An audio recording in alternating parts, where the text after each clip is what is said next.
Hey everyone, welcome back to TvFix, your channel for smart solutions and tech tips. Today, we're starting a new tutorial, how to set parental control on Amazon Fire Stick. Press Home to access the home screen. Scroll to Settings. Scroll to Preferences, then press Select. Scroll to Parental Controls, then press Select.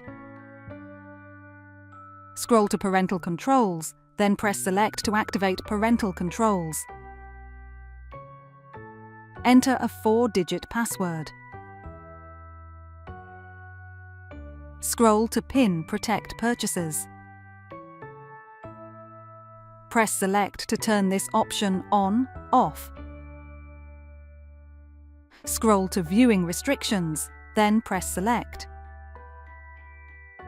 Scroll to the desired restriction. Press Select to turn the restriction on or off. Press Back. Scroll to Pin Protect App Launches. Press Select to turn this option on, off. Scroll to Pin Protect Amazon Photos app. Press Select to turn this option on, off. That's it for today's tutorial. Thanks for watching TvFix.